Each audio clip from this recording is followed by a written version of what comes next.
I'm David Lenham at the Brentwood Bay Village Emporium with painter Brent BIRNEY. Now, Brent is in a kind of a collective show here with Terry Bennett and Ray Spencer, and the three of them are friends. Have you ever exhibited with these two before? Yes, I've exhibited with Ray a couple of times.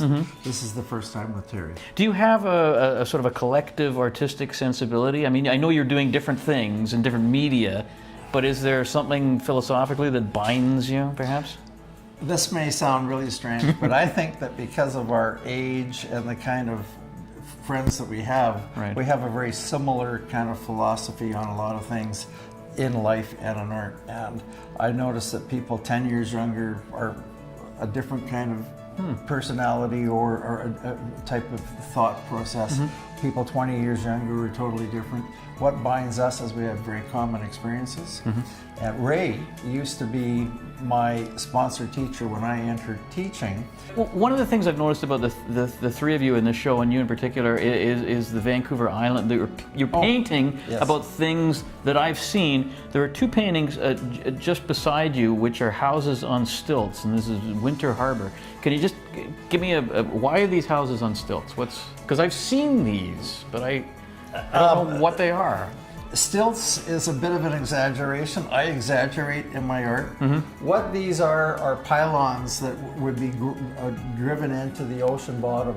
And then they would, because of the high tides rising and lowering, if we look at this over here, we see that this is a very steep gangplank at low tide, whereas at high tide, that might be really raised up. And the pylons here indicate the fact that there is a very high tide shift.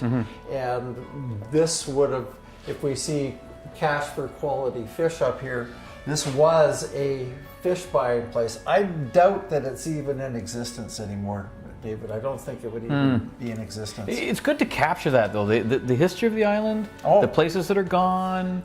A fishing community. Winter Harbor was only known as a fishing community. Now, of course, it's kind of a bed and breakfast. You have fish charters, a lot of tourists up here.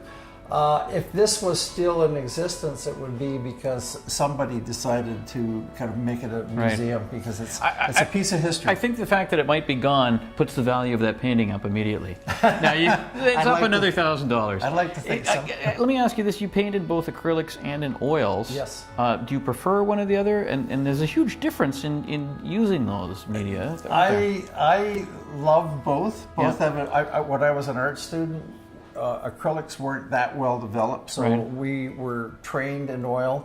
But then since then, the acrylics came a long way, and I got away from oil for many, many years. These two are acrylics.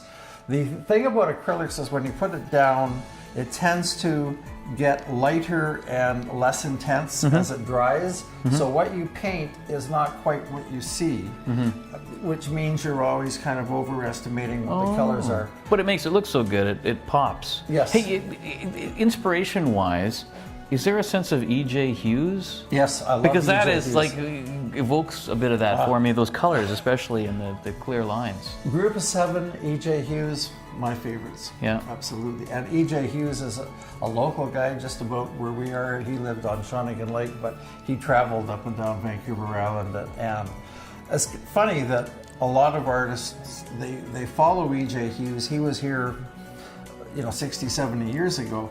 But he was picking up on what is life like, and that's what I think art should be, is just, it doesn't have to be a perfect rendition, it doesn't have to be photographically, but just a mood.